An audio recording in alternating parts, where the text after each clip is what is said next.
அதனால இவங்க எல்லாத்தையும் இவங்க பக்கமே வர வேண்டான்னு கொஞ்சம் தள்ளி இருக்கு.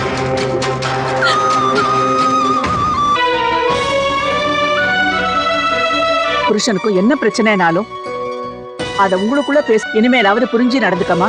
போங்க, சந்தோஷமா இருக்கீங்க, போங்க போய் படுங்க. அத்தை,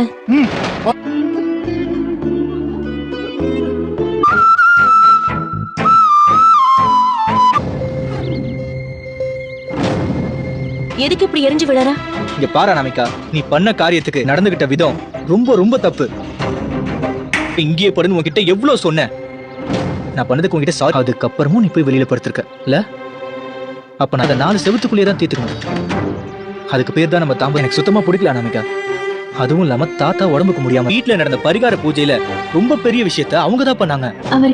அவர் ஆசைப்பட்ட மாதிரி வாழ்க்கை அமையணும். ஆனா இப்ப உனக்கு தெரிஞ்சிருச்சுல. இப்பவாவது மகானிய பத்தி பூச்சிப்பார். அவங்கள சொந்த அக்காவா நினைச்சா உனக்கு அவங்க மேல எனக்கே தெரியாது. அதுக்கப்புறம் உன் கூட சேர்ந்து வாழறத பத்தி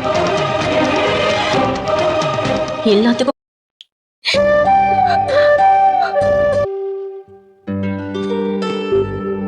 விட்டு வெளியிலே வரல போல இருக்கு. இதுக்காக இப்படி உட்காந்துட்டு இருக்க? கூட அட்டெண்ட் பண்ண முடியல. உட்காரு மகா.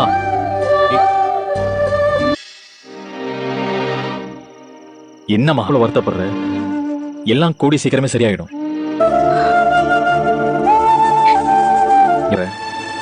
ஃப்ரீயா விடு. எப்படிங்களா? இந்த வீட்ல இதுக்கு முன்னாடி எத்தனையோ தடவை அசிங்கப்பட்டிருக்கிற பாசம் தான். அதனாலதான் என்னால ஈஸியா மறக்க முடிஞ்சது. நான் பக்கத்துல இருந்தோம், என்னால அதை தடுக்க. அந்த லிஸ்ட்ல நீங்களும் இருக்கீங்க.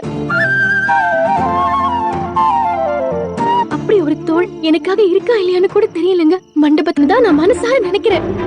ஆனா அவன் வாழ்க்கை ஏக்கும் என்கிட்ட நடந்துக்கிற விதத்துக்கும் நான் இந்த வீட்ல இந்த குடும்பத்து மேலயும் உங்க எல்லார் மேலயும் எல்லாம் விட்டு நான் வெளியே வர போறேனே தெரியல. இந்த அன்பு என்ன நானே சரி பண்ணிக்கிறேன். உங்களுக்கு என் கூட சேர்ந்து வாழணும். நீங்க அதை பாருங்க. எனக்குன்னு இந்த வீட்டுக்குள்ள அது வரைக்கும் நான் இங்க இருந்துட்டு போறேன். அதையும் தாண்டி என்ன கெட்டவன்னு நினைச்சா கூட பரவாயில்ல.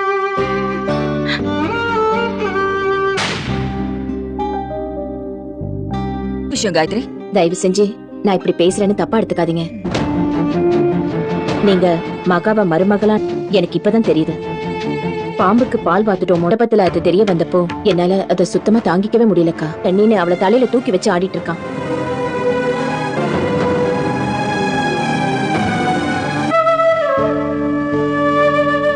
அம்மா ராஜலட்சுமி, வர வர இந்த வீட்டுக்குள்ள நடக்கிறதெல்லாம் வர மாட்டேங்குதுமா. காயத்ரி உங்ககிட்ட வந்து பேசின விதத்தை மரியாதையா பேசுற காயத்ரி இன்னைக்கு உன்னை எச்சரிக்கை பண்ணி பேச. அதுக்கு நாமளும் ஒரு வகையில காரணம் தானு. அந்த மாதிரி மகாவை இனிமேலாவது ஒரேடியா வெறுத்து இப்படி எல்லாம் பேச்சு வாங்குற நிலைமை வருது. அப்புறம் உன் இஷ்டம்.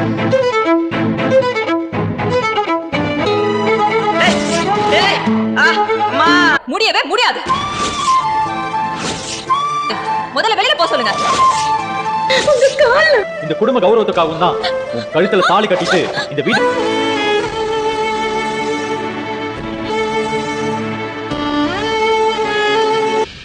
நீ சொன்னது உண்மைதான் மகா. இந்த வீட்டுல என்னைக்குமே உன்னற்ற அன்புக்கு வீட்டுல இருக்கிறவங்க எதிர்பார்க்கிற மாதிரி மனைவியும் அதே மாதிரிதான் நீயும் எனக்கு முக்கியம். ஆனா இந்த வீட்டுல நீ இப்படி எல்லாம் கஷ்டப்பட என்ன மன்னிச்சிரு மகா.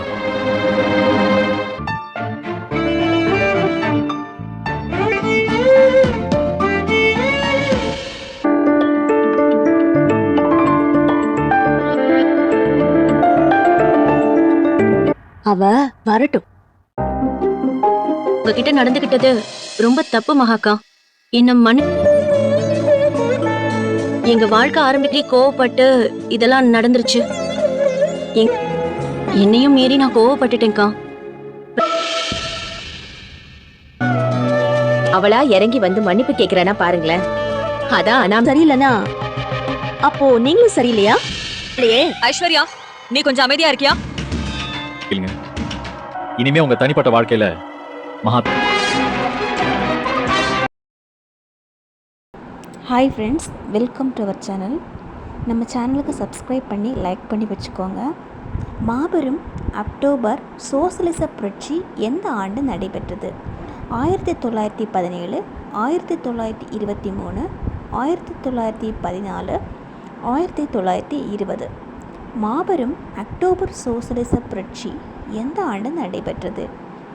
1917. சரியான விடை 1917. இது முக்கியமான கொஷின். இந்த கொஷின் நிறைய போட்டித் தேர்வில் கேட்கப்படும்.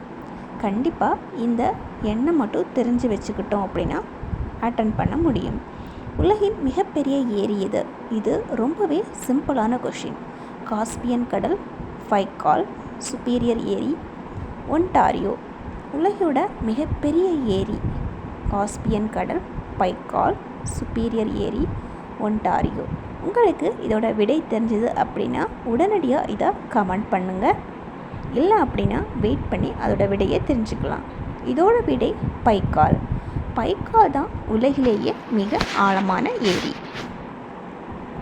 அடுத்ததாக மிக முக்கியமான கொஷின், எல்லா போட்டித் தேர்வுகளையும் கேட்கப்படக்கூடிய ஒரு கொஷின் பார்க்கலாம். இந்த கொஷின் விஓஓ தேர்வு, குரூப் 2, அது மட்டும் இல்லாமல் நிறைய போட்டித் தேர்வில் கேட்கக்கூடிய முக்கியமான கொஷின். ஒவ்வொரு போட்டித் தேர்வு வரும்போது இந்த வீடியோவை நம்ம காது பக்கத்தில் ஆடியோ மட்டும் நம்ம கேட்டாவே நம்ம அந்த கொஸ்டினை சரியாக தேர்வு செஞ்சு எழுத முடியும். கண்டிப்பாக சேனலை சப்ஸ்கிரைப் பண்ணி வச்சுருந்தீங்க அப்படின்னா இதே மாதிரி நிறைய வீடியோக்கள் அப்லோட் பண்ண முடியும். சூரிய குடும்பத்தில் உள்ள எந்த கிரகம் சிவப்பு கிரகம் அப்படின்னு அழைக்கப்படுது? வீனஸ், பூமி, செவ்வாய், வியாழன். சிவப்பு கிரகம் என்று அழைக்கப்படக்கூடிய கிரகம் எது அப்படின்னு கூட கேட்கலாம். இதுக்கு சரியான பதில் உங்களுக்கு தெரிஞ்சது அப்படின்னா உடனடியாக கமெண்ட் பண்ணுங்கள். சரியான பதில் செவ்வாய். சிவப்பு கிரகம் அப்படின்னு அழைக்கக்கூடிய கிரகம் செவ்வாய்.